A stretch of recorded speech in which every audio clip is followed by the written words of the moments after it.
په دنیا کې تر ټولو مالدارترین یا شتمن کس هغه ایلن ماسک ده. د ده سرمایه 815 بلیون ډالر ته رسیږي.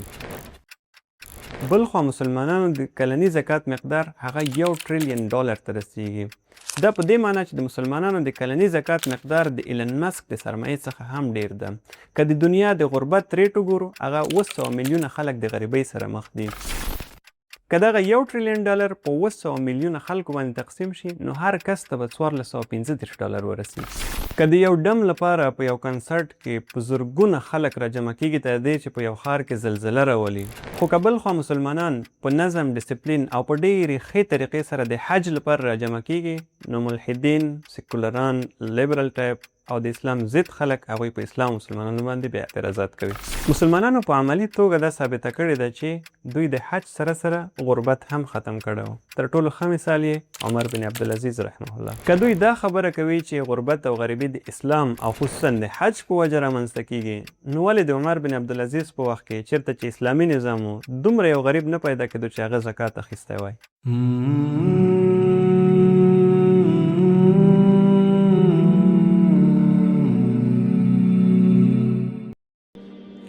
الحمد لله حمدا كثيرا طيبا مباركا فيه اللهم صل على محمد وعلى آل محمد. قال الله تعالى بعد أعوذ بالله من الشيطان الرجيم ولله على الناس حج البيت من استطاع إليه سبيلا. محترم دوستانو، څه خلک په مسلمانانو باندې دا اعتراض کوي چې مسلمانان حجونو ته ځي په داسې حال کې چې خلک له غربت سره مخ دي، یا په ساده اصطلاح وایي تاسو سعودي ته روانې او خلک دلته د لوږې مري.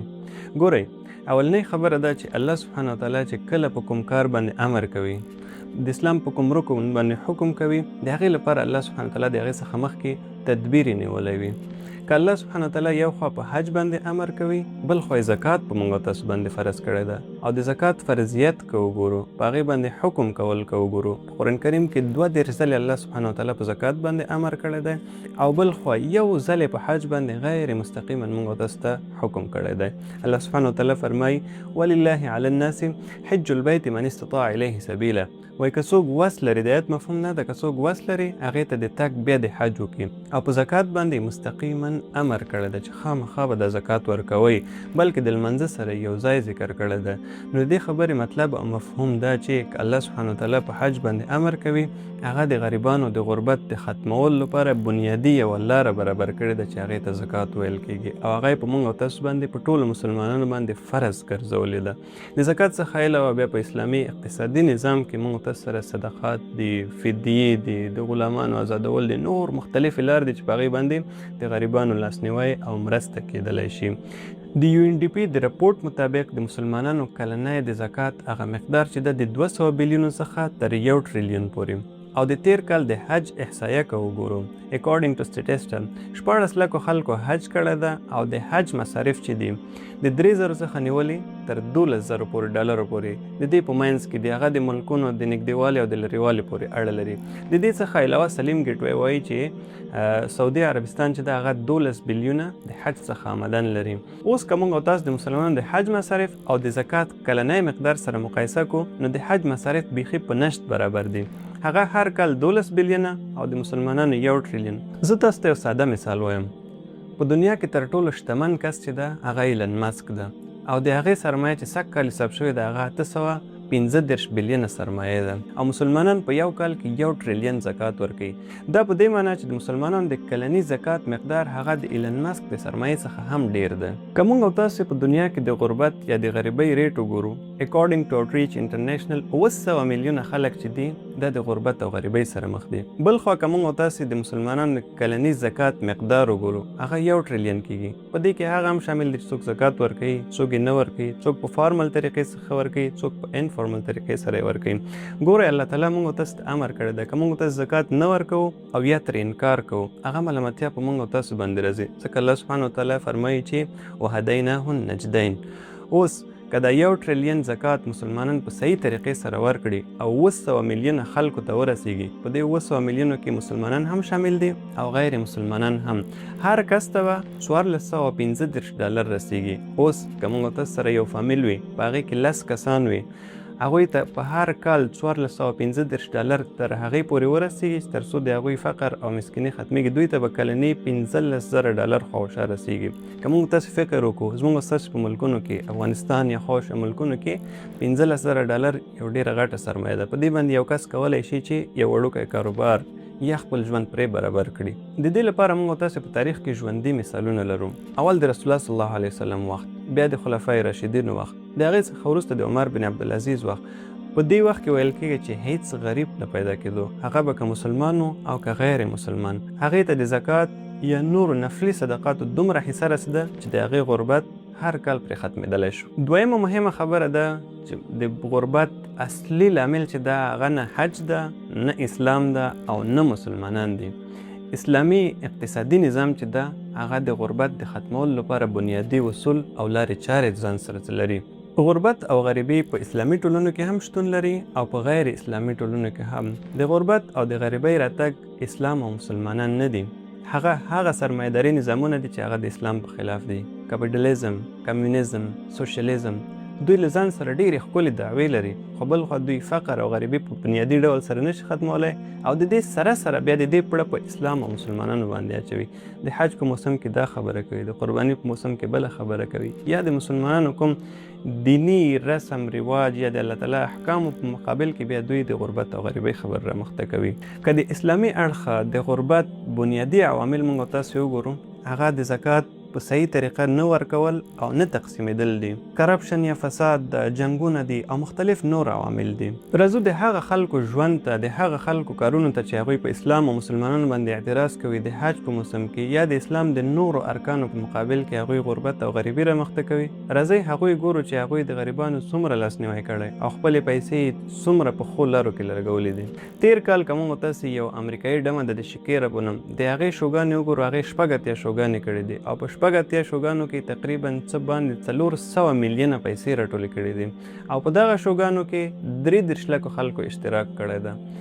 د هغې د سرمایې سره موږ بیخي هیڅ کار نشته. الله سبحانه وتعالی د ټولو انسانانو ته ډېره زیاته سرمایه ورکړې. موږ د دې خبرې سره کار ده چې دغه سرمایه چې ده د هغه خلکو لخوا په ټیکټونو کې په نورو مختلفو طریقو ګیفټینګ ورته کیږي چې هغوی په اسلام مسلمانانو باندې اعتراض کوي چې دوی حجونو ته ځي او د غریبانو لاسنیوی نه کوي.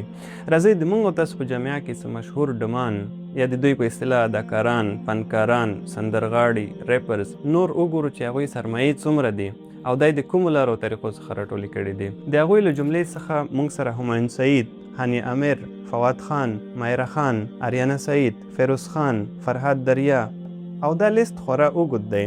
د دوی سرمایه که موږ تاسې وګورو هغه د 5 میلیونو څخه تر 50 میلیونه پورې دي او دا موږ تاسې خلکو ورکړي دي د ګیفټنګ د لارې او یا هم د ټیکټونو له لارې یا په مختلفو نورو طریقو سره، ځکه په دوی کې ډېر کم مقدار چې دی هغه به یا شخصي کاروبار لري او یا به د پلار نیکه څخه ورپاتې پیسې وي. له دې سره که موږ تاسې مذهبي خلک وګورو، د غیر مسلم مذهبي خلک، د مثال په ډول پاپ جان پال دا چې کوم په فیراري ګاډي کې ګرځي د هغې قیمت $6 میلیونه ده. نو د دې څخه تاسو اندازه لګوئ چې د کور مصارف به څومره وي او د دې لایف سټایل او نور د هغوی مصارف به څومره پورې رسیږي. پاپ فرانسیس په لمبرګیني ګاډي کې ګرځېږي، هغې $1 میلیون قیمت دی. ټایلر پیری د هغې سرمایه د هالیووډ سټار د 1.4 بیلیونه، د بالیووډ سټار شاهرخ خان د هغې 1.5 بیلیونه پورې سرمایه رسیږي.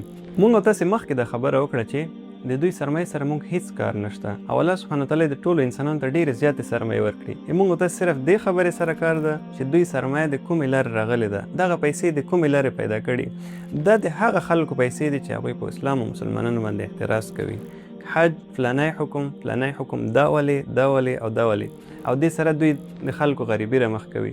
دغه شبهې او اعتراضات چې دي دا ډېر پخوانی دي او په انټرنیشنل لیول سره کیږي، په هر ځای د اسلام ضد عناصرو لخوا په اسلام باندې او په مسلمانانو باندې کیږي. زموږ او تاسې پښتانه چې دي هغه ډېر په کمزوري لیول سره د هغوی شبهې او اعتراضات را کاپي کوي، بیا یې راتازه کوي او د کمزورو مسلمانانو په ذهنونو کې شک او شبهې اچوي او د اسلام څخه یې پرې متنفره کوي چې ګوره اسلام دا وایي او بل خوا دا دي. خو هغوی غټه سطح سره بیا سوچ نه کوي. که موږ تاسو په انټرنیشنل لیول سره وګورو، تاسو به حیران شئ په دنیا کې داسې کنسرټونه او شوګانې شوي دي چې هغې سره په یو ښار کې زلزله راغلې ده. په دې کې به څومره مصارف او خرچې شوي، څومره خلکو به ټیکټونه ورکړي او څومره خلک به دې ته غریب راغلي، هغې به په کومو لارو طریقو سره دا پیسې پیدا کړي، هغه بیا یو ډم ته ورکړي. څو کاله مخکې په روم کې یو کنسرټ وشو، یو امریکایي ډم ورته راغلی د ټریویس سکاټ په نوم باندې. ده ته تقریبا د 80,000 څخه تر 80,000 پورې خلک راټول شوي وو. ده په خپله سندره کې یو لفظ ویلې، هغه لفظ سره به خلکو جمپونه وهل. د دغه جمپ سره په ټول ښار کې زلزله راغله، 1.3 میګنیټیوډ زلزله پکې هغه ځای کې راغله. نو تاسو فکر وکړئ داسې خلک په اسلام او مسلمانانو باندې د اعتراض کولو حق لري او که نه؟